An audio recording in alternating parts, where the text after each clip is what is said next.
बिलावल साहब जो यूथ की नुमाइंदगी करते हैं, उनका 10 पॉइंट का एजेंडा सबसे पहले उन्होंने दिया और वो 10 पॉइंट में गरीब को फोकस रखा है। उन्होंने 5 साल में उजरतों को डबल कर देना, बेनज़ीर इनकम सपोर्ट की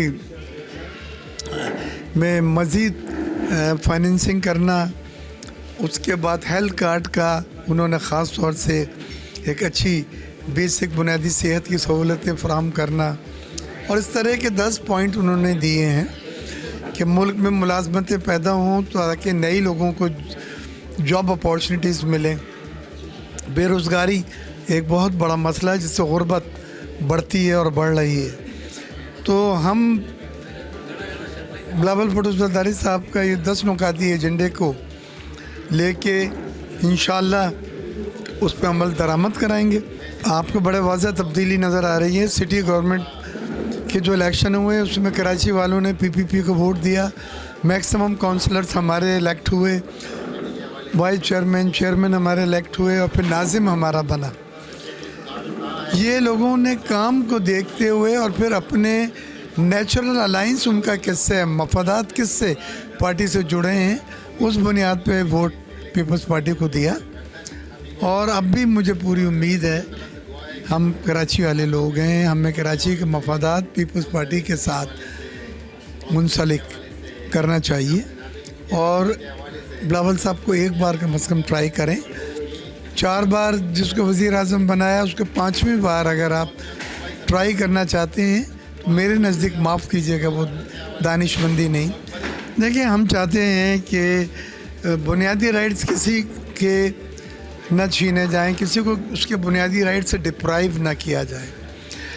लेवल प्लेइंग फील्ड का लफ्ज़ बहुत इस्तेमाल होता है, लेकिन लेवल प्लेइंग फील्ड एक अशद ज़रूरत है जो प्रोवाइड करनी चाहिए और हर एक को एक जैसी प्रोवाइड करनी चाहिए। हम तो चाहते हैं कि हर सियासी जमात मैदान में आए और अपना मुक़द्दर आजमाए।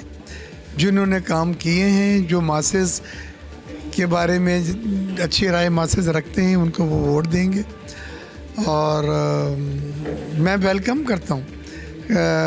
मुझे अच्छा नहीं लगा कि बल्ले का निशान जो है वो ख़त्म हो गया। मैं तो कहता हूँ बिल्कुल उनके पास होना चाहिए था, लेकिन बहरहाल उन्होंने मुतबादल जो कुछ भी किया, I hope it will work out good. मुल्क में जमहूरियत को डिरेल नहीं होना चाहिए, जमहूरियत का सफ़र चलते रहना चाहिए।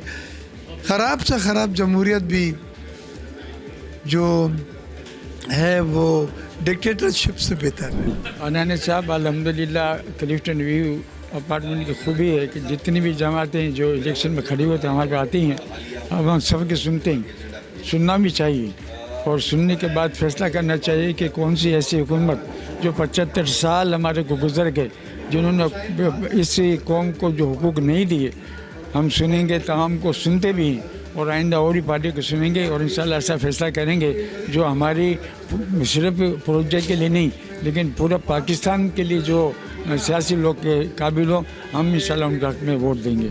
यूथ के हवाले से आपने बात की, मैं ये समझता हूँ कि नौजवान किसी भी मुल्क में एक रीढ़ की हड्डी के हैसियत से काम करते हैं, लेकिन यूथ के लिए बड़े प्रोजेक्ट लाने के साथ साथ यूथ को नफ़रत की सियासत की तरफ, जज्बाती सियासत की तरफ से जो ना हमें रोकना होगा, क्योंकि यूथ के साथ सीनियर्स जो हैं वो उनके साथ अगर मिल के अगर काम करेंगे तो यूथ की तवानाई है और सीनियर्स का तजर्बा है। असेंबली में यूथ की तरबियत कभी भी नहीं हो सकती। असेंबलियों में जब तक हमारी अपनी तरबियत नहीं होगी तो असेंबली में आने वाले लोग वो इदारे कैसे कायम करेंगे जो लोगों की तरबियत का बाइस बने।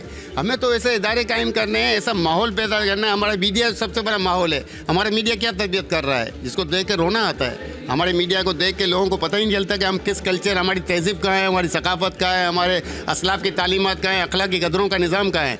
वही निज़ाम को बहाल करना है।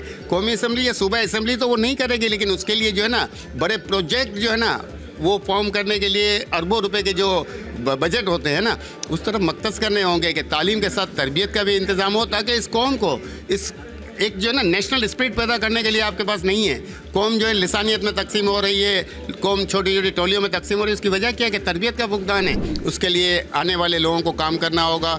बिलखुसूस शहर कराची में जो एहसास महरूमी है उसको ख़त्म करने के लिए जो है ना लोगों को डिलीवर करना होगा। अब डिलीवर किए बगैर जो है ना हम लोगों को मुतमईन नहीं कर सकते। ये थे अब्दुल रज़ाक सांगानी साहब जो कि प्रोविंशियल असेंबली के जो कैंडिडेट हैं।